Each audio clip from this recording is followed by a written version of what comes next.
أعوذ بالله من العالمين والعاقبة للمتقين والصلاة والسلام على سيد الأنبياء والمرسلين ونشهد أن سيدنا وشفيعنا وكريمنا وربنا ورحيمنا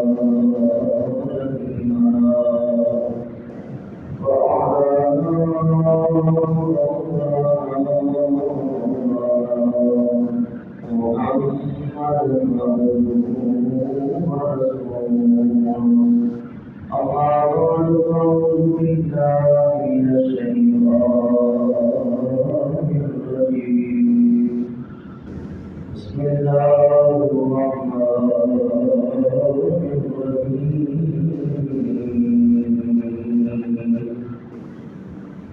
أرسلت إلى الخلق الكافة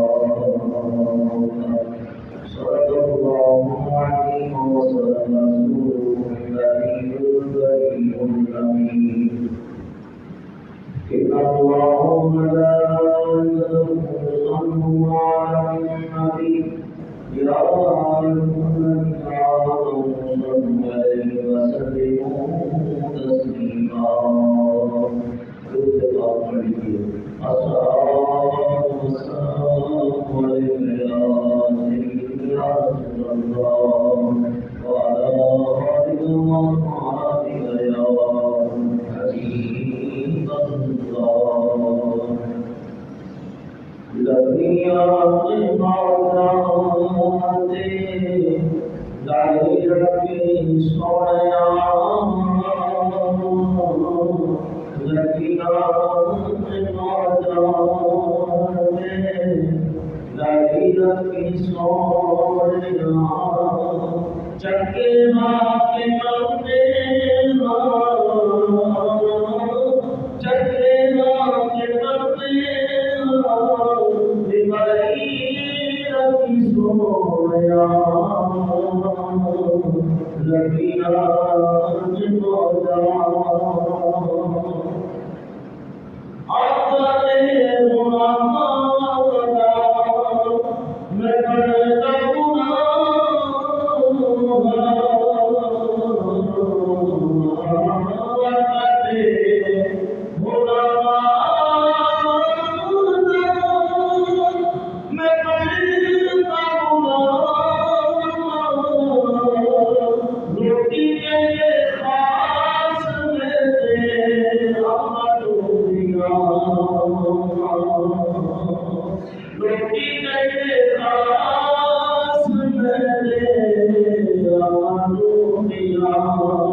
چکنا کے مرتے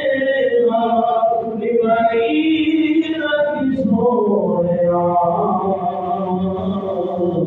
لگیا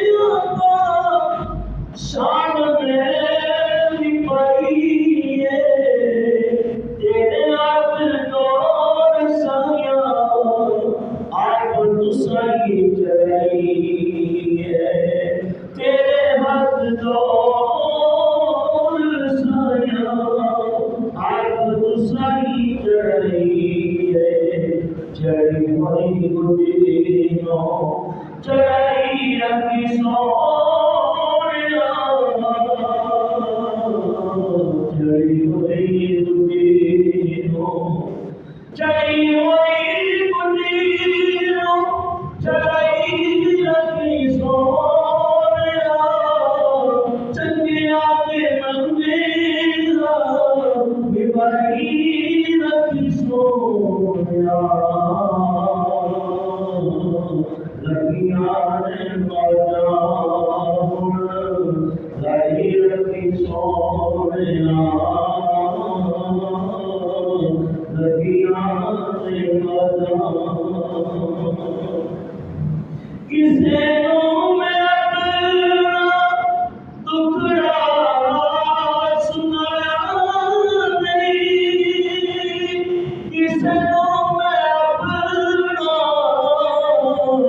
دکھڑا سنایا نہیں تیرے بڑوں کسے میں تو سینے نال لایا نہیں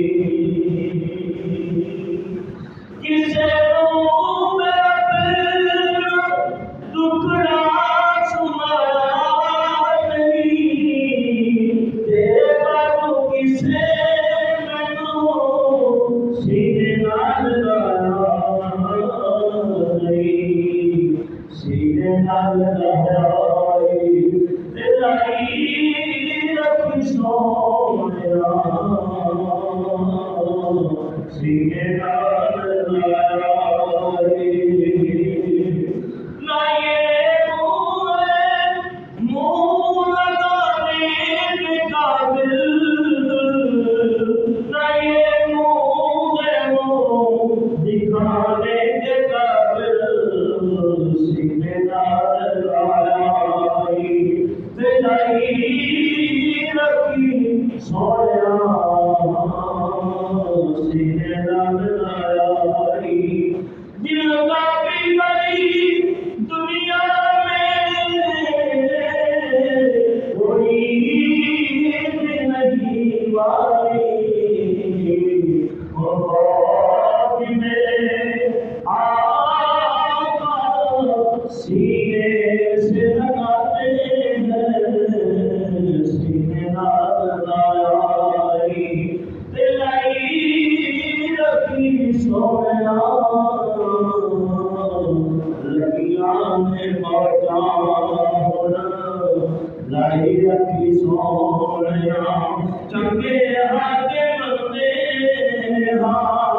چنگے کے بندے بھائی رکھی سویا لگیاں نے موجا زیادتی ادنا گناہ میں زیادتی ادنا گناہ میں اتنا نوبت کل کی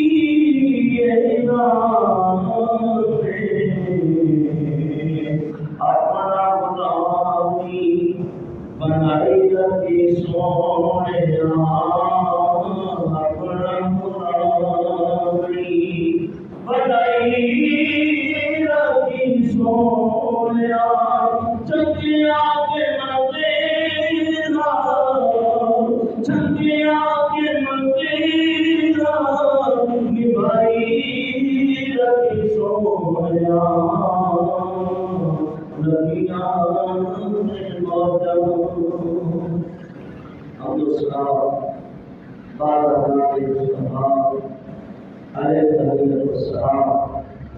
پچھلے مبارک میں عقیدہ ختم نبوت جو آیات قرآنی کی روشنی میں اور حدیث مبارکہ کی روشنی میں بیان کیا تھا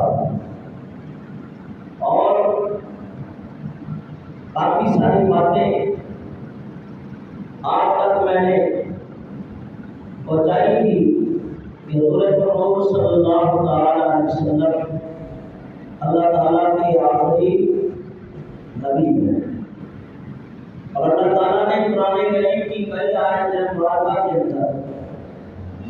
ذکر فرمایا۔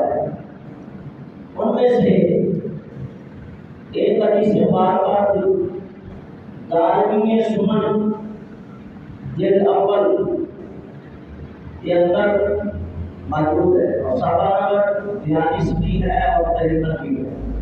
اور عقیدہ ختم نبوت کے بارے میں حضور پاک صلی اللہ علیہ وسلم کے صحابی علی بن غنم یعنی حضرت ابن غنم رضی اللہ تعالیٰ عنہ بیان کرتے ہیں اور پوری عبارت عربی پڑھ کے وہ الفاظ جو سرکار دو عالم صلی اللہ علیہ وسلم کی نبوت والی زبان سے بیان ہوئے آپ تک پہنچانے کی کوشش کروں گا۔ فرمایا ابن غنم قال نزل جبرائیل علی رسول اللہ صلی اللہ علیہ وسلم فشق بدنه ثم قال جبريل قلب بقيع فيه اذنان سميعتان وعينان بصيرتان محمد رسول اللہ صلی اللہ علیہ وسلم المقفى الحاشر۔ فرمایا کہ ابن غنم رضی اللہ تعالیٰ عنہ بیان کرتے ہیں کہ جبریل امین علیہ السلام حضور کی بارگاہ میں حاضر ہوئے۔ یہ واقعہ معراج کا ہے۔ نبی پاک صلی اللہ علیہ وسلم نے کہا آپ کو معراج کرائی گئی۔ ظاہر ہے جب معراج کرائی گئی تو حضور علیہ السلام فرماتے ہیں میرا 3 مرتبہ سینہ مبارکہ چاک کیا گیا، 3 مرتبہ، اور دل مقدس کو دھویا گیا۔ پہلی مرتبہ تو بچپن کے عالم کے اندر جب آپ سیدہ حلیمہ طیبہ طاہرہ کے پرورش گاہ رہے۔ دوسری مرتبہ معراج کی رات، اور پھر تیسری مرتبہ بھی آپ کا سینہ مقدس چاک کیا گیا۔ ابھی اللہ تعالیٰ نے قرآن کریم کے ذریعے ارشاد فرمایا الم نشرح لک صدرک، اے پیارے محبوب کیا آپ کا سینہ ہم نے کھول نہ دیا، یعنی آپ کا سینہ ہم نے کھول نہ دیا۔ تو سینہ اقدس بولنے سے مراد کیا ہے کہ نبی پاک علیہ السلام فرماتے ہیں جبریل میرے پاس آئے، دیگر مقربان فرشتے بھی آئے، یہاں تک کہ مجھے دکھایا گیا اور جبریل نے اپنی انگلی کے اشارے سے میرے سینے کو چاک کر دیا۔ عرش میں مبارک کیا، پھر حفاظت کرنے والا دل ہے جس میں 2 سننے والے کان اور 2 دیکھنے والی آنکھیں، اور محمد اللہ کے رسول ہیں جو سب سے آخر میں، اور ان کے بعد انعقاد محشر ہوگا، یعنی قیامت قائم ہوگی۔ یعنی حضور علیہ السلام کا سینہ چاک کرنا اور پھر دل مقدس کی خوبیاں بیان کرنا اور پھر ان کی آنکھوں کا بیان کرنا، یہ علیحدہ مسئلہ ہے۔ اگر میں انہی باتوں پہ نہ گیا، حضور کے سینہ مبارک کی شان کیا ہے، آپ کی نبوت والی آنکھوں کی بات کیا ہے اور آپ کے کان مبارک کی سماعت کا عالم کیا ہے، تو اس میں گھنٹوں گزر جائے۔ پر ہے فرمایا نبی پاک علیہ السلام آپ کا سینہ چاک کیا گیا، اور پھر جبریل علیہ السلام انہوں نے بیان کیا کہ سب سے آخر میں آپ بھی ہیں اور قیامت تک اب کوئی نبی آنے والا نہیں، بس آپ اللہ تعالیٰ کے آخری نبی ہیں، اور یہی تمام کتابوں میں ملتا۔ اور پہلے بیان کر چکا پچھلے درس کے اندر بھی، حضور فرماتے ہیں وعن انس فی حدیث الاسراء بینہما ویسیر الی لقیہ خلق اللہ فصلت علیہ وقال السلام علیکہ یا اول، السلام علیکہ یا آخر، السلام علیکہ یا حاشر، وفی آخری قال جبرائیل اما الذی صلت علیکہ فذاک ابراہیم و موسیٰ و عیسیٰ۔ فرمایا کہ انس بن مالک فرماتے ہیں کہ شب معراج جب حضور کو آسمانوں کی سیر کرائی گئی تو ایک جوان سے ملاقات ہوئی. انہوں نے آپ کو سلام کیا اور کہا اے اول آپ پر سلام، اے اول آپ پر سلام ہو یا سلامتی ہو، اے آخر آپ پر سلامتی، اے حاشر آپ پر سلامتی. اسی لیے اس کی آخر میں جبریل نے حضور علیہ السلام کو بتایا کہ جن لوگوں نے آپ کو سلام کیا وہ حضرت ابراہیم ہے، حضرت موسیٰ علیہ السلام ہے اور حضرت عیسیٰ روح اللہ ہے. تو اس حدیث سے جو میں نے بیان کی اس سے بھی یہ پتہ چلا کہ سرکار دو عالم اللہ کے آخری نبی ہیں. عبرانی جامعہ بیان کی تفسیر قرآن، تو اس حدیث سے بھی یہ پتہ چلا. اور ایسی 210 حدیثیں ہیں اور قرآن کریم کی 129 آیات کریمہ ہیں جن میں کچھ کا ذکر ہو چکا کہ حضور علیہ السلام اللہ تعالیٰ کے آخری نبی ہیں. اور یہ بھی بیان ہو چکا کہ اللہ تعالیٰ کے پیارے حبیب علیہ السلام فرماتے ہیں ارباد ابن ساریہ قال قال رسول اللہ انی عند اللہ مقدوم بخاتم النبیین وَإِنَّ آدَمَ لَمُنْجَدِلٌ فِي دِينَتِهِ. ابن حبان نے اپنی صحیح کے اندر اس کو روایت کیا اور نبی کون ہے؟ حدیث کے ارباد ابن ساریہ. اور اوپر والی حدیث بھی ہے وہ بھی اسی سے ملتی جلتی حدیث ہے. یقول قال قال رسول اللہ صلی اللہ علیہ وسلم. تو ایک روایت یہ بھی ہے کہ یقول انی عبد اللہ آدم النبی و ان آدم لمنجدل فی دینتہ. دونوں روایتیں ملتی جلتی ہیں کہ اللہ کے پیارے حبیب فرماتے ہیں آدم اپنی مٹی کی طرف لوٹ رہے تھے، میں اس وقت بھی اللہ کا نبی تھا اور میرے بعد کوئی نہیں. اور دوسری روایت ہے اللہ کے پیارے حبیب علیہ السلام روایت کرنے والے حضرت ابو ہریرہ عن نبی کی قول اللہ فَإِذَا من النبیین مِيثَاقَهُم بِالرُّسُلِ قَالَ كُنتُ أَوَّلَ النَّبِيِّينَ فِي الْخَلْقِ وَآخِرَهُمْ بِالْبَعْثِ. ابو ہریرہ فرماتے ہیں کہ حضور اکرم سے اللہ تعالیٰ کے فرمان اے حبیب یاد کیجیے ہم نے انبیاء سے ان کی تبلیغ رسالت کا عمل کیا، خصوصاً آپ سے اور روح سے. اس کی تفسیر میں آپ نے فرمایا ہے تخلیق کے لحاظ سے سب سے پہلے، تخلیق کے لحاظ سے سب سے پہلے اور بیسط کے لحاظ سے سب سے آخری نبی ہوں. سو ان میں سے سب پہلے نبوت کی ابتدا مجھ سے کی گئی اور اپنے تمام انبیاء کے آخر میں بھیجا گیا.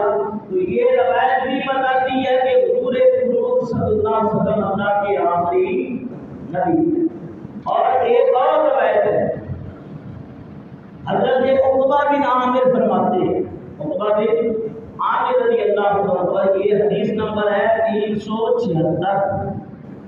376 حدیث مبارکہ. اس حدیث مبارکہ کے اندر بھی حضور فروغ صلی اللہ علیہ وسلم فرماتے ہیں آپ عقبہ بن عامر قال رسول اللہ قال ابادی نبی لکان عمر بن الخطاب.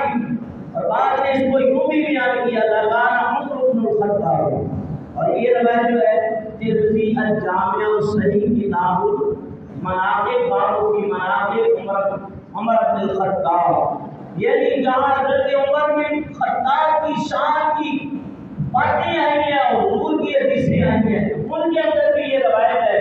حضرت عقبہ بن عامر فرماتے ہیں نبی پاک علیہ السلام نے ارشاد فرمایا کہ یاد رکھو اگر میرے بعد کوئی نبی ہوتا، میرے بعد کوئی نبی ہوتا تو لکان عمر بن الخطاب عمر بن الخطاب ہوتے.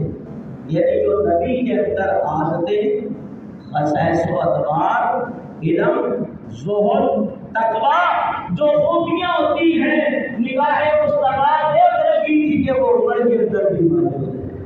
لیکن حضور فرما رہے ہیں میرے بعد کوئی نبی نہیں، میں اللہ تعالیٰ کا آخری نبی ہوں. تو اب اگر کوئی حضور کے بعد کسی کو نبی مانے تو یوں سمجھو کہ وہ اللہ تعالیٰ کے پیارے حبیب کے فرمان کی مخالفت کر رہا۔ چار نقطے، چار حقیقی اشارے قرآن کریم کے اندر اللہ تعالیٰ نے دیے۔ اگر مسلمان کو اشاروں کی غور کر لے بہت سارے مسئلے اس کے حل ہو جائیں گے۔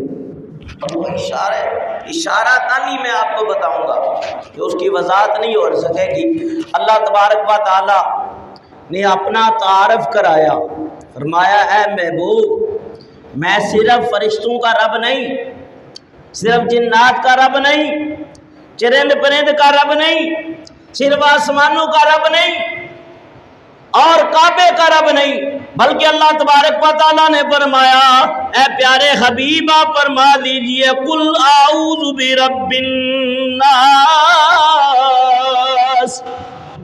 قل اعوذ برب الناس، اور میں اس رب کی پناہ میں آتا ہوں جو رب ہے تمام لوگوں کا، جو رب ہے تمام لوگوں کا۔ تو اگر اور کوئی رب ہوتا تو اس کا ذکر ضرور کیا جاتا، لیکن رب ایک ہی ہے۔ اس نے اپنا تعارف کراتے ہوئے کہا میں تمام لوگوں کا رب ہوں، تمام انسانوں کا رب ہوں۔ اور پھر کعبے کا تعارف کرایا کہ کعبہ بھی دو یا تین یا چار نہیں ہے، کعبہ بھی ایک ہی ہے۔ جس طرح تمام انسانوں کا رب ایک ہے، اس طرح فرمایا وَإِذْ جَعَلْنَا الْبَيْتَ مَثَابَةً لِلنَّاسِ، ہم نے اس گھر کو کسی فرقے کے لیے، کسی قوم کے لیے، کسی علاقے کے لیے، کسی جماعت کے لیے نہیں بنایا، بلکہ تمام انسانوں کے لیے مرکز عبادت ہم نے کعبے کو بنا دیا۔ جس طرح وہ تمام انسانوں کا رب ہے، اس طرح یہ تمام مسلمانوں کا قبلہ کعبۃ اللہ ہے، کعبۃ اللہ ہے۔ اور دوسرے کعبے کا حکم منسوخ ہو گیا۔ تو پتہ یہ چلا کہ قرآن کریم پھر اللہ تبارک و تعالیٰ نے کتاب کا تعارف کرایا۔ کس کا تعارف کرایا؟ کتاب کا۔ فرمایا میں تمام لوگوں کا رب، یہ کعبہ تمام کا قبلہ، اور یہ قرآن فرمایا ھدی للناس، یہ قرآن بھی تمام لوگوں کے لیے ہدایت ہے۔ اگر کوئی ہدایت لینا چاہے، اگر کوئی ہدایت لینا چاہے تو قرآن، اگر کوئی اور کتاب بعد میں آنی ہوتی تو اس کا ذکر اور تعارف اور اس کا نام ضرور بتایا جاتا، لیکن فرمایا اب قیامت تک لوگوں کی ہدایت کے لیے قرآن ہے۔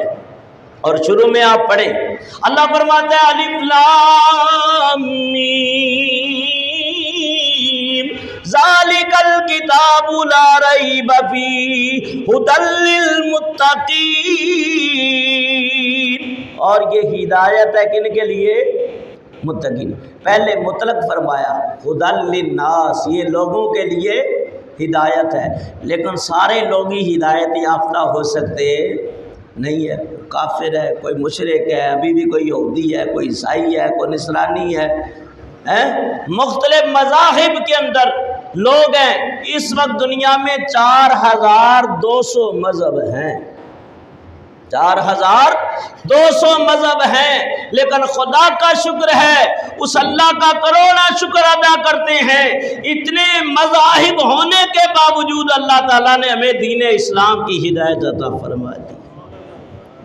تو فرمایا قرآن ہدایت ہے تمام لوگوں کے لیے، لیکن ہدایت ایک خاص ہدایت یہ متقین کے لیے بھی ہے۔ پڑھتا ہے اس کو ہندو بھی ہے، پڑھتا ہے اس کو یہودی بھی ہے، پڑھتا ہے اس کو نصرانی بھی ہے۔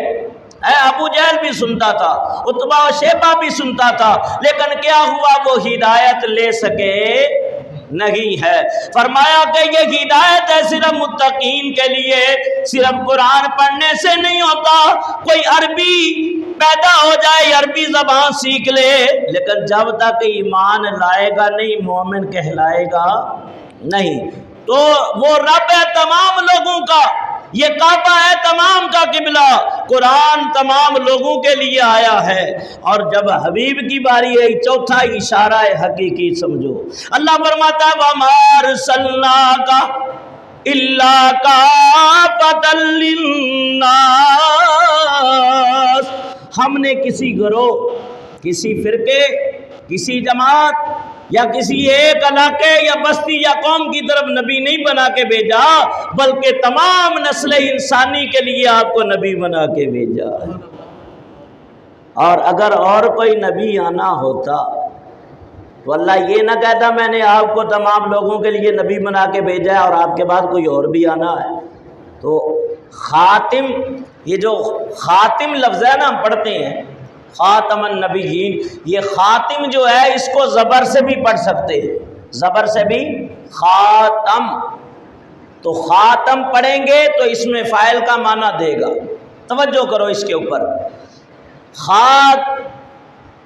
خاتم اور خاتم زیر پڑھیں گے تو اس میں فاعل کہ نبیوں کو ختم کرنے والا، اگر خاتم پڑھیں گے تو اس کا معنی ہے مہر کے، اس کا معنی کیا ہے؟ مہر کے۔ تو پہلے بادشاہ خط لکھتے تھے اور مہر لگا دیتے تھے اور قاصد اس کو لے کے جاتے تھے، اب بادشاہ کے علاوہ اس مہر کو کوئی کھول سکتا نہیں ہے، تو لہذا یہ مہر لگانے کے بعد اب نہ اس کو کھولا جا سکتا ہے اور نہ اس کو پڑھا جا سکتا ہے، جس کے لیے لگائی ہے وہی اس کو کھول سکتا ہے۔ تو ایک معنی یہ بھی آیا۔ تو اللہ تعالیٰ فرماتا ہے ارسلت الی الخلق کافۃ، اے حبیب ہم نے آپ کو نبی رسول بنا کے تمام لوگوں کے لیے بھیجا ہے، اگر اور کسی کو بھیجنا ہوتا تو اللہ اس کا تعارف ضرور کراتا۔ تو پتہ چلا وہ رب ہے تمام لوگوں کے لیے، یہ کعبہ ہے عبادت کا مرکز تمام لوگوں کے لیے، قرآن فرمایا تمام لوگوں کے لیے، اور حضور بھی تمام نسل انسانی کے لیے۔ تو یہ چار اگر حقیقی اشارے ہم سمجھ لیں تو میں کہتا ہوں جو مرزا کو نبی مانتے ہیں اگر غور کر لیں تو ان کے سارے شبہات دور ہو جائیں گے، تو وہ کبھی بھی مرزا کو پھر نبی نہیں مانیں گے، بلکہ اس عقیدہ بد سے وہ توبہ طیب ہو جائیں گے۔ نبی پاک علیہ السلام نے فرمایا کہ میرے بعد 30 جھوٹے ہوں گے، فرمایا جن کا دعویٰ ہوگا وہ اللہ تعالیٰ کے نبی ہیں، لیکن میرے اوپر نبوت ختم ہو گئی، میں اللہ کا آخری نبی ہوں، تو اب اور کوئی نبی آ سکتا نہیں۔ پچھلے جمعے یہ درس ہوا تھا کہ 30 جھوٹے آئیں گے، کتنے آئیں گے؟ 30 جھوٹے آئیں گے، ان میں سے ایک جھوٹے کا ذکر، بلکہ 2 جھوٹوں کا ذکر میں نے کیا، ایک اسود انسی تھا اور ایک مسیلمہ کذاب تھا، اور 30 جھوٹے جو میں نے ابھی تک اسٹڈی کی ہے اور دیکھا ہے کتابوں سے، تقریباً 21 افراد ابھی تک گزر چکے، 21، اور بلکہ 22ویں ان میں ایک عورت بھی ہے جس نے دعویٰ نبوت کیا تھا، وہ عورت نے بھی دعویٰ نبوت کیا۔ اسود انسی یمن کا رہنے والا 11 ہجری میں اس نے دعویٰ نبوت کیا، فیروز دہلوی نے محل میں گھس کر اس کی گردن کو توڑ دیا، اور دوسرا 12 ہجری کے اندر دعویٰ نبوت کرنے والا مسیلمہ تھا، جس کو حضرت وحشی رضی اللہ تعالیٰ جنگ یمامہ میں نیزہ مار کے واصل بجہنم کیا۔ 67 ہجری کے اندر مختار بن عبیدہ سکوی تھا جس نے دعویٰ نبوت کیا، مصعب بن زبیر کے ہاتھوں یہ رسوا ہوا اور واصل بجہنم ہوا۔ اور اسی طرح حارث کذاب دمشقی، اس نے 69 ہجری کے اندر دعویٰ نبوت کیا، خلیفہ عبد الملک مروان کے حکم پہ نیزہ مار کے ہلاک کر دیا گیا۔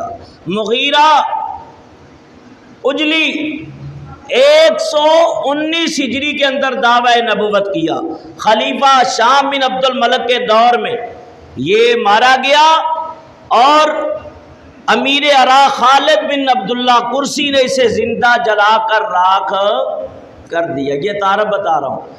بیان بن سمعان تمیمی نے 199 ہجری کے اندر جھوٹا دعویٰ نبوت کیا، اس کو بھی امیر عراق خالد بن عبداللہ کرسی نے زندہ جلا دیا۔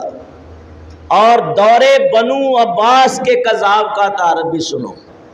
بنو عباس ان کے دور کے اندر جن نے دعویٰ نبوت کیا، بہا فرید نیشاپوری نے جھوٹا دعویٰ کیا، عبداللہ بن شبا نے اسے گرفتار کیا، ابو موسیٰ خراسانی کے دربار میں پیش کیا گیا اس کو، جنہوں نے تلوار سے اس کا سر قلم کر دیا، اور اسحاق اخرس مغربی نے جھوٹا دعویٰ کیا، خلیفہ ابو جعفر منصور کی فوج کے ہاتھوں یہ شکست کھا کے مارا گیا۔ استاد دسیس خراسانی نے جھوٹا دعویٰ کیا، خلیفہ ابو منصور کے حکم پہ خازم بن خزیمہ نے اس کی فوج کو شکست دی، یہ گرفتار ہو گیا اور اس کی گردن کو اتار دیا گیا۔ علی بن محمد خارجی نے جھوٹا دعویٰ نبوت کیا، میں بھی جھوٹا نبی ہوں، 207 ہجری میں دعویٰ کیا گیا، یہاں تک خلیفہ معتمد کے زمانے میں موقب نے اس کی فوج کو شکست دے کے اس کا سر کاٹ کر نیزے پہ چڑھا دیا۔ بابک بن عبداللہ 222 ہجری کے اندر اس نے دعویٰ نبوت کیا، اس کو بھی قتل کر کے ایک ایک عضو کاٹ کے ختم کر دیا۔ علی بن فضل یمنی 303 ہجری کے اندر دعویٰ نبوت کیا اور بغداد کے لوگوں نے اس کو زہر دے کے مار دیا۔ اور عبدالعزیز باسنتی 322 ہجری میں جھوٹا دعویٰ نبوت کیا، لشکر اسلام نے اس کو شکست دی، سر کاٹ کر خلیفہ مسلمین کو بھجوا دیا گیا۔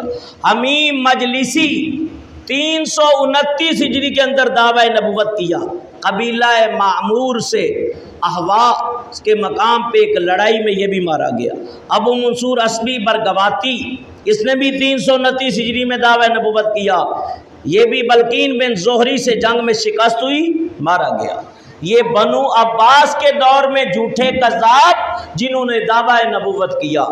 اب سلاطین اسلام کے دور کے اندر جنہوں نے جھوٹے دعوے کیے نبوت کے، سنو، اصغر تبلیغی جنہوں نے 439 ہجری میں جھوٹا دعویٰ کیا، حاکم نصر الدولہ ابن مروان نے ایک دستہ بھیج کے گرفتار کرایا اسے اور جیل میں ڈال دیا، یہ جیل میں ہی اس کو موت آ گئی۔ احمد بن قصی 560 ہجری میں دعویٰ نبوت کیا، حاکم عبد المومن نے گرفتار کر کے قید میں ڈالا، یہ قید میں مرا۔ عبدالحق مرسی 668 ہجری میں دعویٰ نبوت کیا اور اس نے فسد لگایا۔ یہ فسد سمجھتے ہیں؟ نہیں، پتہ ہی نہیں ہے، کیونکہ مطالعہ ہوتا نہیں ہے، توجہ ہوتی نہیں ہے، ذوق و شوق ہوتا نہیں ہے، لوگ یہی سمجھتے ہیں یہ مولویوں کا کام ہی ہے تبلیغ کرنا، ہمارا کام ہے تو قورمے بریانیاں کھانا اور نکالنا، بس یہی حق ہوتا ہے۔ عبدالحق مرسی نے دعویٰ نبوت کیا۔ یہ جو فسد ہوتا ہے نا، اس کو کہتے ہیں کہ حجامہ کروانا، اور حجامہ کروانا یہ حضور کی سنت ہے، نبی پاک کرواتے تھے۔ کبھی آپ نے اس جگہ کا جامع کرایا، کبھی کندھے کا کرایا، کبھی پنڈلیوں کا کرایا، اور یہ حجامہ جو ہوتا ہے زائدہ خون کا نکل جانا، اور بعد نسیں ڈیمیج ہو جاتی ہیں، تو جب حجامہ کراتے ہیں یہ سنت ہے، اس کی وجہ سے جسم کے درد ختم ہو جاتے ہیں۔ بہت سارے عرق النساء کا درد ہوتا ہے، حجامہ کراتے ہیں ٹھیک ہو جاتے ہیں، تو نبی پاک صلی اللہ علیہ وسلم حجامہ کروایا کرتے تھے۔ آپ چاند کی آخری تاریخوں میں کراتے تھے، 17 کو یا 19 کو یا 21 کو، کہ اتباع اور حکیم اور طبیب بھی کہتے ہیں کہ خون کے جو فاسد مادے ہوتے ہیں وہ ان تاریخوں میں اوپر آ جاتے ہیں، تو اللہ کے نبی کی سنت ہے۔ حضور نے ایک بار اپنا جو ہے فسد کروایا تو خون مبارک کا پیالہ جو ہے آپ نے اپنی چارپائی کے نیچے رکھ دیا، صحابی حاضر ہوئے، میرے آقا نے فرمایا ہے میرے یار جا اس کو ایسی جگہ ڈالا جہاں کوئی پہنچ نہ سکے۔ وہ صحابی باہر نکلے، حضور کا خون مبارک پی گئے۔ آپ نے فرمایا تو نے ڈال دیا؟ ہاں آقا ایسی جگہ ڈالا جس کے کہیں کی نظر ہی نہ پڑے، جو کوئی پہنچ نہ سکے۔ آپ مسکرا پڑے، فرمانے لگے لگتا ہے تو نے میرا خون پی لیا ہے۔ یا رسول اللہ ہاں۔ فرمایا سن لے تیرے اندر مصطفیٰ کا خون چلا گیا ہے، جہنم کی آگ تیرے اوپر حرام ہو گئی ہے، اب جہنم کی آگ کبھی تیرے اوپر اثر نہ کر سکے گی، تو یاد رکھو جو خون رسول ہو جن کو نبی پاک کے خون ہونے کا شرف حاصل ہو، ان کا کیا مقام ہوگا؟ حضرت بی بی فاطمہ الزہرا، امام حسن، امام حسین، فرمایا جن کو نبی پاک کی خاص نسبت حاصل ہے، جو حضور کا خون مبارک پی لے اس پہ جہنم کی آگ حرام ہو جائے، اور جو خون رسول ہے ان کا مقام یہ ہے جو ان کا تابع دار اور عقیدت مند ہو جائے اس کے اوپر بھی دوزخ حرام ہو جاتی ہے۔ تو بہرحال اس نے فسد لگوایا۔ عبدالحق مرسی نے 668 ہجری کے اندر دعویٰ نبوت کیا تھا، پکڑ ہو گئی۔ وہ جھوٹا دعویٰ کیا تھا تو جھوٹے آدمی کی ویسے بھی پکڑ ہوتی ہے، جو جھوٹ بولے پکڑ ہوتی ہے کہ نہیں؟ اور کوئی دعویٰ نبوت کر دے تو پھر اور زیادہ سخت ہے کہ بے ادبی اور جسارت ہے۔ اس نے فسد لگایا، لیکن وہ خون جو تھوڑا تھوڑا نکلتا تھا وہ زیادہ نکلا، اس قدر جاری ہو گیا، رکتا نہیں تھا، یہ بدبخت اسی طرح ہی مر گیا۔ عبدالعزیز طرابلسی 717 کے اندر جھوٹا دعویٰ کیا، جو طرابلس کا حاکم تھا اس کے حکم پہ اسے گرفتار کر کے قتل کر دیا۔ اور اسی طرح سابقہ 4 صدیوں میں سلاطین اسلام کے باہمی انتشار اور دین سے دوری کی بنا پر ممالک اسلامیہ میں فرنگیوں کا تسلط بڑھا۔ بایزید روشن نے 990 کے اندر دعویٰ نبوت کیا، بہاءاللہ نوری نے 1308 کے اندر دعویٰ نبوت کیا، اور 1326 ہجری کے اندر مرزا غلام احمد قادیانی نے دعویٰ نبوت کیا۔ تو جو دعویٰ نبوت کرتے گئے وہ اپنے انجام کو پہنچتے گئے، اس لیے کہ اللہ تعالیٰ فرماتا ہے میرے بزرگوں اور دوستو، ما کان محمد ابا احد من رجالکم ولکن رسول اللہ وخاتم النبیین وکان اللہ بکل شیء علیما۔ محمد مردوں میں کسی کے باپ نہیں ہے، لیکن اللہ تعالیٰ کے رسول ہے، اللہ تعالیٰ کے نبی ہیں۔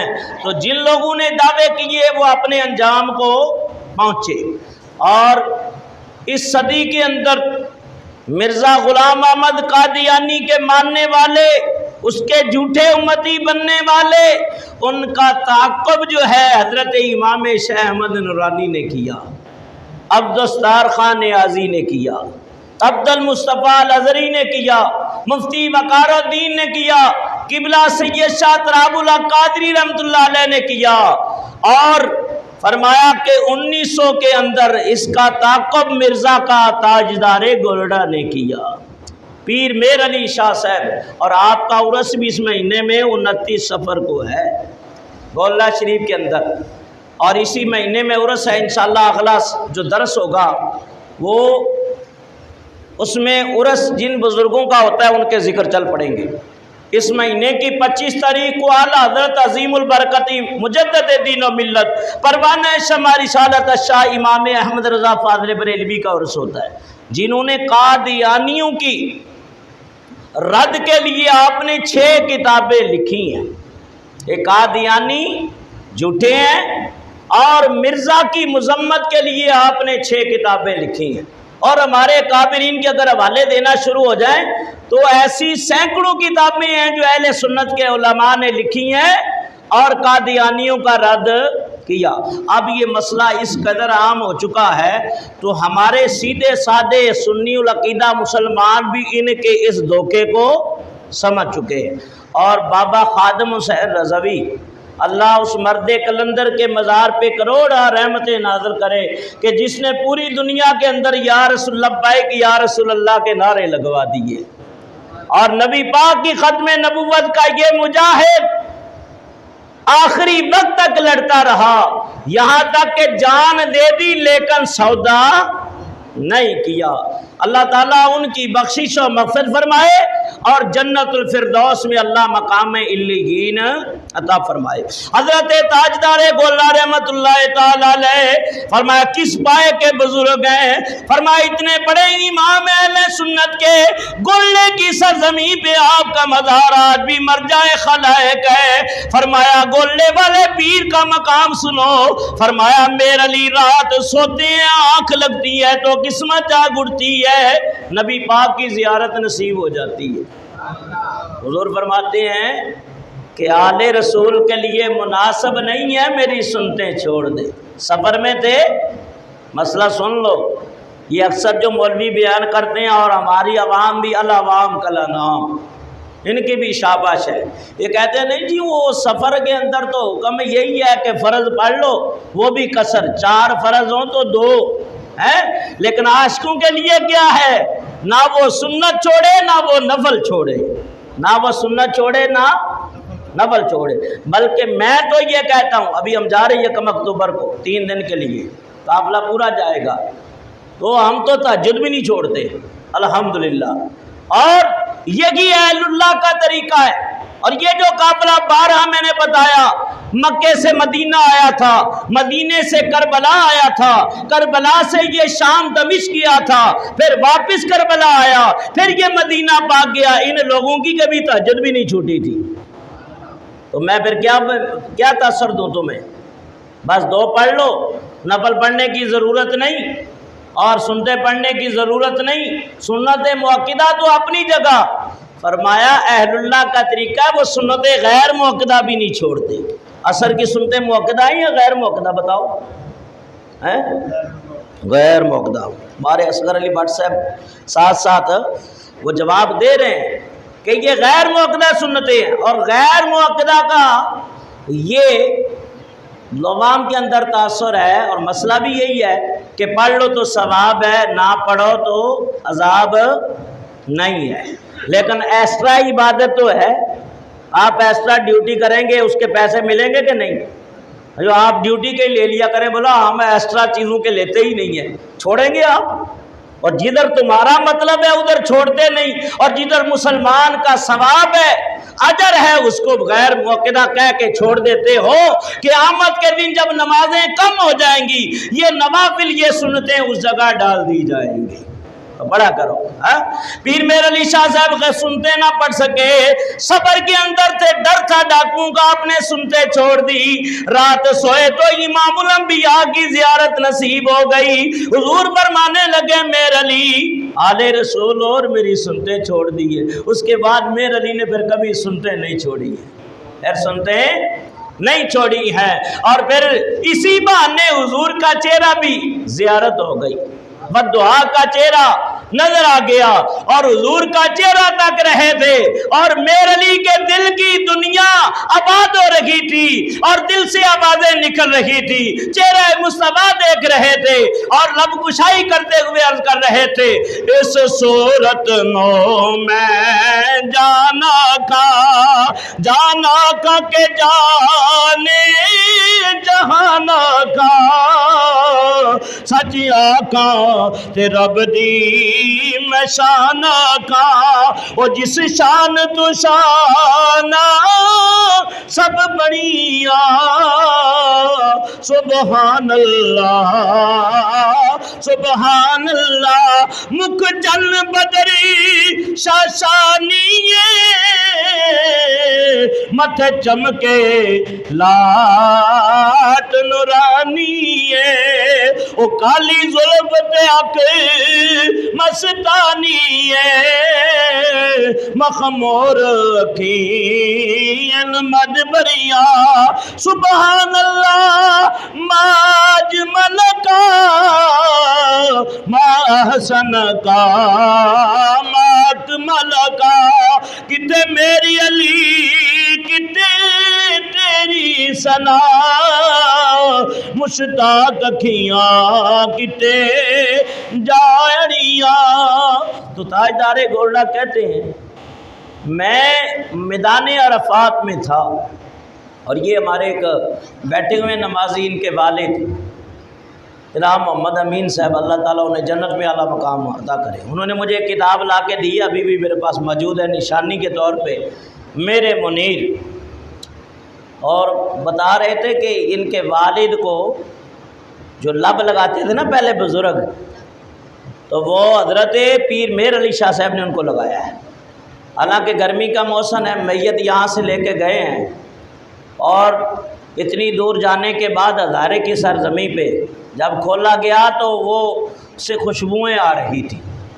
تو میں کہتا ہوں جن بزرگوں کے لب لگ جائیں تو میت سے خوشبوئیں آئے اور جسم سلامت رہے، تو ان خود بزرگوں کا اپنا کمال کیا ہوگا، اپنا معاملہ کیا ہوگا۔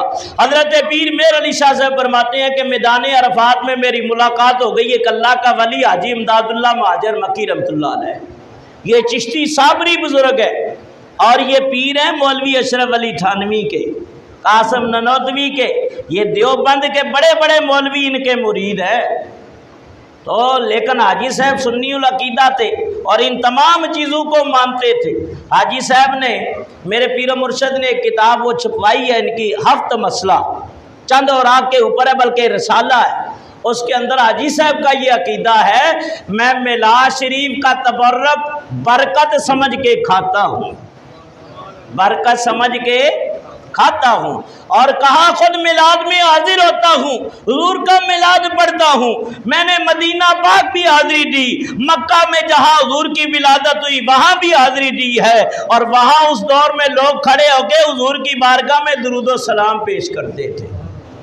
حاجی صاحب فاتحہ، درود، میلاد شریف، حضور کا نور ہونا، یہ تمام چیزیں مانتے ہیں، اور ان کے مرید پٹری سے اتر گئے، وہ ان چیزوں کو نہیں مانتے۔ تو حاجی صاحب کی ملاقات ہوئی تاجدار گولڈا سے، کہا شاہ صاحب ایسا کرے، مہربانی کریں کہ پنجاب کے اندر فتنہ اٹھ کھڑا ہوا ہے، مرزا غلام محمد قادیانی کی طرف اشارہ تھا، بہت بڑا فتنہ رونما ہو چکا ہے، آپ چلے جائیں۔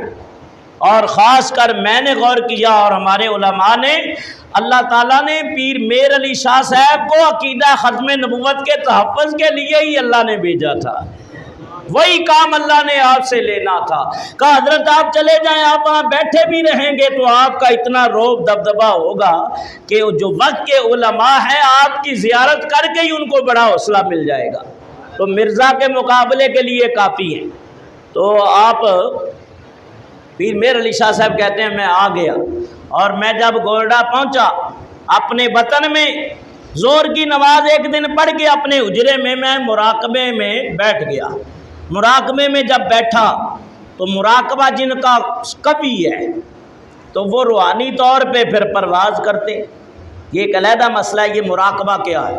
کہتے ہیں میں خواب میں ایسے مراقبہ ہو کے تو زانوں بیٹھ گیا، اور میں دیکھ رہا ہوں امام الانبیاء علیہ السلام میرے سامنے جلوہ فرما ہے، اور میں 4 بالش کے فاصلے پہ حضور کے پیچھے بیٹھا ہوا، اور مشرقی جانب ایک شخص ہے جس نے حضور کو پیٹھ کی ہوئی ہے، پشت کی ہوئی ہے، آسانے نے کانڈ کی تھی تو پشت کی ہوئی ہے۔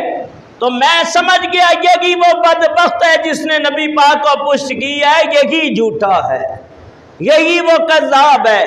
اور نبی پاک علیہ السلام ایک دوسرے مقام پہ پھر حضور کی زیارت ہوئی، نبی پاک فرما رہے ہیں میرے علی اٹھ، میری نبوت کے بارے میں جا کے اعلان کر دے، میرے عقیدہ نبوت کا تحفظ کر۔ اور یہ بدبخت مرزا یہ جھوٹا ہے اور نبوت کا دعویٰ کر رہا ہے، اور میری حدیثوں کو تعویل کی کینچی سے کاٹ رہا ہے۔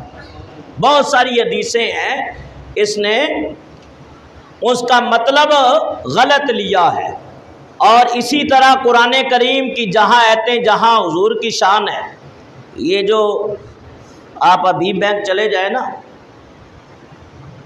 پیپسی والوں کا پورا وہ ہے نا، اس نے ابھی قرآن پاک حال میں چھپا کے لاکھوں قرآن پاک پاکستان میں بھی پھیلائے ہیں اور باہر کی دنیا میں، اور جہاں جہاں حضور کا نام ہے اس بدبخت نے نیچے مرزا کا نام لکھوایا ہے۔ ہے، یہ ہمارے ہی پیسے سے پلتے ہیں اور ہمارا ہی پیسہ لے کر یہ دین اسلام کے خلاف اس طرح بکواسات کرتے ہیں، مغلظات بکتے ہیں اور لوگوں کا عقیدہ خراب کرتے ہیں۔ پہلے بھی آئے لوگ اور اب بھی آئے اور قیامت تک بدبخت بھی ہوتے رہیں گے، مومن بھی ہوتے رہیں گے، لیکن یاد رکھو اللہ نے وعدہ کر لیا اپنے حبیب کی عزت و ناموس کا، اللہ کوئی نہ کوئی مرد کلندر ہر دور میں بھیجتا ہی رہے گا۔ تاجدار گولڈا کہتے ہیں کہ تقریباً 1900 پورا ہونے والا تھا تو اس نے سب سے پہلے ایک کتاب لکھی۔ کہتا ہے یہ جو کتاب میں نے لکھی ہے یہ الہامی کتاب ہے، اللہ کی طرف سے مجھے الہام ہوا۔ اس کتاب کا نام اس نے رکھا اعجاز المسیح، اور یہ اس کی کتاب ہے، اور اس پہلی کتاب اس کی ایام الصلحہ ہے۔ ایام الصلحہ یہ کابل کے لوگوں کے لیے لکھی ہے، افغانستان کے اندر جو اس کا دارالخلافہ غالباً کابل ہی ہے۔ تو کابل کے لوگ اس فارسی بان ہیں، یہ فارسی بولتے ہیں اور فارسی زیادہ سمجھتے ہیں، پشتو بھی بولتے ہیں، تو فارسی کے اندر اس نے یہ کتاب لکھی ایام الصلح، پہلی کتاب۔ تاجدار گولڈا نے اس کے رد کے لیے آپ نے ایک کتاب لکھی ہدیۃ الرسول، فارسی کے اندر ہی لکھی، کیونکہ وہ مرزا اور اس کے کہنے والے کہنے کہ انہوں نے میں نے یہ کتاب لکھی ہے، انہوں نے اس کے رد کے اندر فارسی کے اندر کتاب لکھی ہے، تو کابل کے لوگ تو اس سے فائدہ پالیں گے لیکن دوسرے علاقوں کے لوگ فائدہ نہیں پائیں گے۔ پھر آپ نے دوسری کتاب لکھی شمس الہدایت فی اثبات حیات المسیح، اردو کے اندر اس کا رد کیا، جس کو پڑھ کے بہت سارے جو ڈاواں ڈول لوگ تھے وہ پکے ہو گئے اور عقیدہ ختم نبوت پہ پھر قائم ہو گئے۔ پھر اس نے دعوی نبوت کیا، اس نے مختلف دعوے کیے ہیں اور یہ تمام اس کے اندر دعوے انہوں نے لکھے ہیں مختلف وقتوں کے اندر۔ مرزا جو دعوے کرتا رہا وہ تمام دعوے ہمارے علماء نے اکٹھے کیے۔ پہلا اس کا جو دعویٰ تھا وہ کہنے لگا کہ میں مجدد ہوں، مجدد ہونے کا دعویٰ کیا۔ پھر اس کا دوسرا دعویٰ تھا کہ میں مہدی ہوں۔ پھر اس کا تیسرا دعویٰ تھا کہ میں مسیح ہوں۔ پھر اس کا چوتھا دعویٰ تھا کہ میں مریم ہوں۔ اس طرح یہ دعویٰ کرتے کرتے پھر کہنے لگا میں ذلی نبی ہوں۔ پھر اس کا دعویٰ اور آگے بڑھا، کہنے لگا میں بروزی نبی ہوں۔ پھر اس کا دعویٰ آگے بڑھا، کہا میں عین نبی ہوں، میں عین نبی ہوں اور محمد مصطفیٰ کا نائب ہوں۔ تو اس طرح کے دعوے کیے تو تاجدار گولڈا نے اس کا مقابلہ کیا۔ اس نے 20 جولائی 1900 کو ایک پامفلیٹ جاری کیا لاہور سے، اور اس کا ایک جھوٹا امتی تھا محمد حسن امروہی، جس نے کتاب لکھی ہے شمس البازغہ، اور اعجاز المسیح مرزا غلام احمد قادیانی کی کتاب ہے، جس کے رد کے لیے پیر میر علی شاہ صاحب نے جو کتاب لکھی ہے سیف چشتیائی۔ یہاں تک کہ اس نے یہ دعویٰ کیا پامفلیٹ کے اندر کہ میں مناظرہ کرنا چاہتا ہوں اور مجھ سے مناظرہ کرو۔ تاجدار گولڈا نے فوراً جواب لکھا، اور مرزا بادشاہی مسجد میں 25 اگست کو میں بھی وہاں ہوں گا اور تم بھی وہاں آ جانا، اور پھر آمنے سامنے جو ہوگا پھر وہ دنیا دیکھ لے گی۔ اور پیر میر علی شاہ صاحب رحمۃ اللہ علیہ 25 اگست سن 1900 کو یہ مناظرہ رکھا گیا بادشاہی مسجد کے اندر۔ پیر صاحب 20 اگست کو لاہور کی طرف روانہ ہو گئے، اور آپ کے ساتھ کہتے ہیں جو مریدین تھے وہ تو لاکھوں تھے، جو علماء اس وقت اکٹھے ہوئے ان کی تعداد 500 تھی، صرف علماء کی۔ بادشاہی مسجد کے اندر جلسہ عام ہوا اور اس کو پتہ چل گیا تھا کہ تاجدار گولڈا پہنچ چکے ہیں۔ وہ سمجھے کہ یہ پیر ہے اپنی خانگاہوں میں بیٹھے رہیں گے اور یہ تو ترن والے کھانے والے لوگ ہیں، یہ کہاں آئیں گے مناظرے کے لیے۔ لیکن ان کو پتہ نہیں تھا یہ آج کل کے ان ڈبہ پیروں جیسے نہیں تھے، بلکہ یہ وہ پیر تھے جس طرح مجدد الفسانی پیر ہوئے ہیں، جس طرح احمد رضا پیر ہوئے ہیں، یہ اس طرح کے پیر تھے جس طرح حضرت شیخ عبد القادر جیلانی ہوئے ہیں کہ اب بغداد کے اندر 40 گروہ تھے، 40 فتنے تھے۔ عبد القادر جیلانی صرف ایک قادری سلسلے کے لوگوں کے پیر نہیں ہیں، بلکہ تمام کائنات کے جو پیر ہیں ان کے بھی آپ پیر ہیں۔ تو آپ نے مقابلہ کیا۔ یہ نہیں ہے کہ 100 روپے کے ٹوکن آج چل رہے ہیں پیر صاحب سے، 200 روپے کے ٹوکن چل رہے ہیں، یہ پیر صاحب یہ 200 کا ٹوکن جمع کراؤ تب حضرت چیک کریں گے، تب دیکھیں گے۔ تو یہ جو ڈبے ہوتے ہیں یہ ساری عمر پہ ڈبے ہی رہتے ہیں، اور پھر یہ علماء پہ بھونکتے ہیں، بکواسات کرتے ہیں علماء کے اوپر۔ جو صحیح علماء ہیں، مدارس کے خلاف بولتے ہیں، تو اللہ تعالیٰ ایسے لوگوں سے ہماری جان چھوڑے۔ حقیقی جو پیر ہیں وہ علماء ربانیین ہیں۔ حضرت تاجدار گولڈا وہاں موجود ہوئے، بڑے بڑے علماء موجود، پیر جماعت علی شاہ صاحب رحمۃ اللہ علیہ وہ وہاں موجود تھے۔ حضرت پیر ابو الحسنات قادری داتا صاحب کے قریب ایک مدرسہ رسولیہ شیرازیہ، میں وہاں گیا ہوں کسی دور میں پڑھنے کے لیے، تو یہ بھی وہاں موجود تھے۔ اور حضرت احمد الدین جیلمی رحمۃ اللہ علیہ وہ وہاں موجود تھے، بڑے بڑے علماء اہل سنت کے نامی گرامی موجود تھے۔ تو اس وقت تقریریں ہوئی اور تمام علماء نے کہا تاجدار گولڈا کی شان بارگاہ میں عرض کی، حضور آپ ہم سب کے قائد ہیں، ہم سب کے امام ہیں تاجدار گولڈا، ہم آپ کی امامت کو تسلیم کرتے۔ تو پیر صاحب نے تار کے ذریعے پیغام بھیج دیا تھا کہ ہم پہنچ رہے ہیں لاہور، تم بھی پہنچو۔ 24 اگست تک آپ انتظار کرتے رہے، لیکن وہ مرزا کوئی رابطہ اس نے نہ کیا۔ 25 کی تاریخ تھی، 25 کو بھی جلسہ ہوا، اس میں بھی آپ نے عقیدہ ختم نبوت پہ تقریر کی، مرزا پھر بھی نہ آیا۔ 26 اگست بھی گزرا، 27 تک، بعد نے کہا 30 تک آپ وہیں رہے، لیکن مرزے کو جرت نہ ہوئی کہ تاجدار گولڈا کا مقابلہ کرے۔ جب آپ تقریر کر کے اور وہاں سے واپس تشریف لائے، پھر اس نے ایک شرارت کر دی، پامپلیٹ چھاپ دیا کہ میں اس طرح آمنے سامنے نہیں مناظرہ کروں گا، بلکہ میں قرآن پاک کی سورہ فاتحہ کی تفسیر لکھوں گا، آپ بھی تفسیر لکھیں، اور جس کی تفسیر پائے کی ہوگی نا وہی کامیاب ہے، وہی حق پہ سمجھا جائے گا۔ آپ نے فرمایا مجھے یہ بھی منظور ہے۔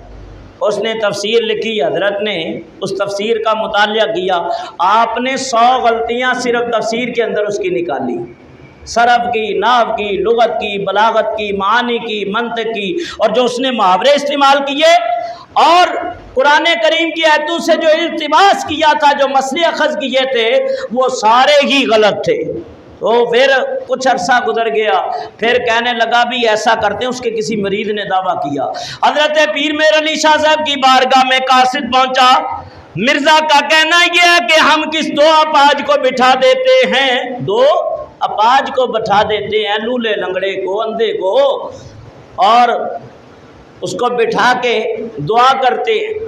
ایک موبائلے کی ایک صورت ہوتی ہے، دعا کرتے ہیں، جس کی دعا سے وہ اچھا ہو جائے گا وہ حق کے اوپر ہوگا۔ پیر میر علی شاہ صاحب مسکرا پڑے، آپ فرمانے لگے، او مرزا یہ تو بہت چھوٹی بات تو نے کر دی ہے کہ یہ اپاج کی جس کی دعا سے صحیح ہو گئے وہ ٹھیک، اور خدا کی قسم آج تم مردے بھی لے آئے، ہم اس کو بھی زندہ کر دیں، مردے بھی لے آئے تو ہم زندہ کر دیں گے۔ فرمائی عیسیٰ کے معجزوں نے مردے جلا دیے، فرمایا وما ابرئ الاکمہ والابرص واحیی الموتیٰ باذن اللہ۔ فرمایا قرآن کریم کے اندر ہے عیسیٰ کی شان یہ ہے، فرمایا کہ کوڑے کو ہاتھ لگاتے ہیں اس کی کوڑ جلی جاتی ہے، برس والے کو لگاتے ہیں برس ختم ہو جاتی ہے، بیمار زدہ آتا ہے شفا پا کے چلا جاتا ہے، بلکہ مردے کو ٹھوکر مارے تو مردہ بھی زندہ ہو جائے۔ عیسیٰ کے معجزوں نے مردے جلا دیے، اور محمد کے معجزوں نے مسیحا بنا دیے۔ اگر وہ مردے زندہ کر دیتے تھے تو محمد مصطفیٰ کے غلام ایسے ہیں، اللہ کے نبی نے اپنے فیض نبوت سے انہیں وہ مسیحا بنا دیا ہے جو ٹھوکر مارتے ہیں غوث اعظم جیسے تو مردے قبروں سے زندہ ہو کے کھڑے ہو جاتے ہیں۔ حضرت غوث پاک نے مردوں کو زندہ کیا، حضرت خواجہ غریب نواز نے کیا، تو فرمایا کہ یہ ولی حضور کے سینہ نبوت کا فیضان اس کے سینے میں منتقل ہوتا ہے۔ جو کام نبی سے معجزے کی صورت میں ہوتا ہے ولی سے کرامت کی صورت میں ہوتا ہے۔ تبھی آپ کہنے لگے آج ہم مردے بھی زندہ کر دیں گے۔ کسی نے کہا حضور یہ اتنی بڑی بات ہے، اور آج کل کے لوگ بیان کر رہا ہوں، لوگ سوچیں گے مولوی صاحب کوئی تو عقل کر ہیں، تیرا دماغ سٹی آ گیا، ایویں نہیں گلا کرنا ہے کیا؟ کوئی مردے زندہ کر دے؟ مردوں کو زندہ کرنا تو رب کی شان ہے، تو رب کی شان ہے، لیکن رب جس کو اس شان کا مظہر بنا دے اس کے لیے کوئی مشکل ہے؟ تو جو عیسیٰ علیہ السلام کو یہ طاقت دیتا ہے کہ مردے زندہ ہو جائیں تو محمد مصطفیٰ کو نہیں دے سکتا۔ اور حضور فرماتے ہیں العلماء ورثۃ الانبیاء، میری امت کے علماء انبیاء کے وارث ہیں۔ تو جو سرکار دو عالم کو شان مل جاتی ہے سینہ مصطفیٰ سے، یہ فیض غوث پاک کو بھی مل سکتا ہے، میر علی کو بھی مل سکتا ہے، لیکن فرمایا کہ یہ فیض کے اوپر یقین انہی کا ہوگا جن کا عقیدہ اہل سنت کا ہوگا۔ یہاں تک کہ پیر میر علی شاہ صاحب سے پوچھا حضرت اتنا بڑا دعویٰ، فرمایا میں نے نہیں کیا یہ دعویٰ، میں نے نہیں کیا، میں نے غور کیا تو نبی پاک میری پشت پہ جلوہ فرما ہے، اور حضور نے دست نبوت ایسے میری پشت پہ رکھا ہے، اور حضور فرما رہے ہیں میر علی جو تو کہے گا وہی ہو جائے گا، جو تو کہے گا وہی ہو۔ بس آخری باتیں کر رہا ہوں۔ تو اس مہینے میں 19 صفر کو تاجدار گولڑا کا عرس ہے، وہاں نہیں جا سکتے تو کم سے کم گھر میں فاتحہ پڑھ کے ان کی روح کو بخش دو۔ وہ ہمارے محتاج تو نہیں ہیں، لیکن یہ ہوگا کہ یہ ادا ولی کی محبت میں اللہ کو پسند آ جائے گی، ہمارا بیڑا پار ہو جائے گا۔ تو یہاں تک کہ تاجدار گولڈا رحمۃ اللہ تعالی علیہ نے مقابلہ کیا، مرزا آپ کے مقابلے میں نہیں آیا۔ مرزا نے ایک پیشین گوئی کر دی 1907 کی، 1907 کی، کہا یہ جیٹھ کا مہینہ، یہ ہاڑ، یہ جیٹھ، یہ ہندوؤں نے یہ نام رکھے ہوئے ہیں، سکھوں نے کہا جیٹھ کے مہینے میں پیر صاحب مر جائیں گے، جیٹھ کے مہینے میں 1907 کے اندر مر جائیں گے۔ پیر میر علی شاہ صاحب کے ایک مرید تھے محمد علی قریشی رحمۃ اللہ علیہ، تو سیال شریف میں عرس ہو رہا تھا، اور پیر جماعت علی شاہ صاحب بڑے جلال میں آ گئے، اور حضرت نے فرمایا او مرزا 24 گھنٹے کے اندر اندر تو بڑی گندی موت مرے گا۔ اور جو آپ نے وقت دیا تھا اسی وقت عین اس کو ہیضے کی تکلیف ہوئی اور موشن لگ گئے، سل کی بیماری ہوئی پیٹ کی، یہ گندگی کے اندر پیشاب کرنے کے لیے گیا، گندگی کی حالت میں اس کی موت آئی، اور اس کا چہرہ جو ہے گندگی میں تھا۔ تو نبیوں کی موت تو ایسے نہیں ہوتی ہے، سبحان، نبیوں کی موت جب آتی ہے تو جبریل آتے ہیں، فرشتے آتے ہیں، اور حضور فرماتے ہیں حیاتی خیر لکم و مماتی خیر لکم، اور لوگوں میرا جینا بھی تمہارے لیے خیر ہے، میرا مرنا بھی خیر ہے۔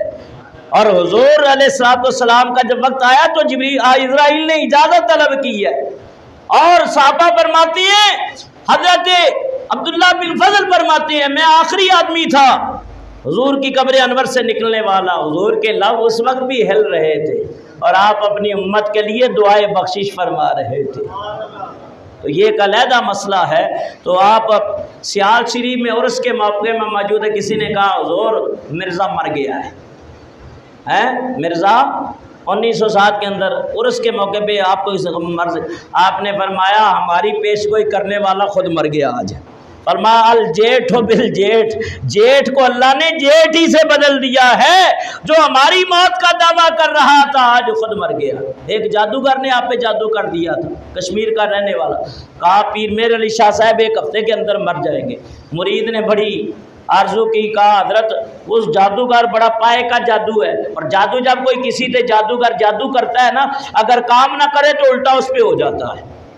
تو آپ نے فرمایا ہم تو نہیں مریں گے لیکن وہ ضرور مر جائے گا، جو آپ کی زبان سے نکلا اسی طرح وہ اپنے جادو کے چکر میں ہی مر گیا۔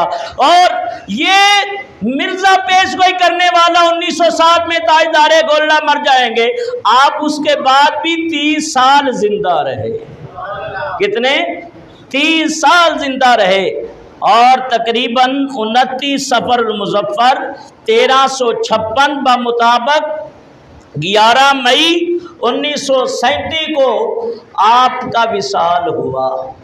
اور گولڈا میں آپ کا مزار آج بھی مر جائے خلائق ہے۔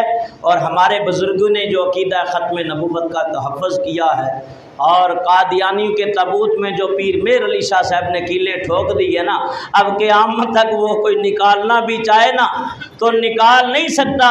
اس لیے وہ تو چلے گئے لیکن ان کا مزار آج بھی روشنیاں بانٹ رہا ہے، اور آپ اپنے مزار میں لیٹے لیٹے عاشقوں کو پھر بھی یہ روشنی دے رہے ہیں کہ میر علی نے جس طرح ساری زندگی رسول اللہ سے وفا کی ہے اور عقیدہ ختم نبوت کا تحفظ کیا ہے، غلاموں تم بھی اپنی زندگی یوں ہی گزارنا۔ دعا ہے اللہ تعالیٰ ہمیں اپنے بزرگوں کے نقش قدم پہ چلنے کی توفیق عطا فرمائے۔ تو یہ میری تقریر کا دوسرا حصہ تھا عقیدہ ختم نبوت کا۔ پہلا حصہ پچھلے جمعے سن چکے اور دوسرا حصہ مختصراً میں نے آج آپ کے سامنے بیان کر دیا ہے۔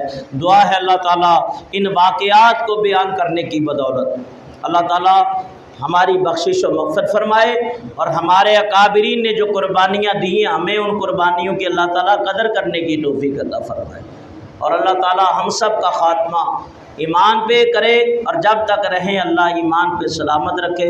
وما علینا الا البلاغ۔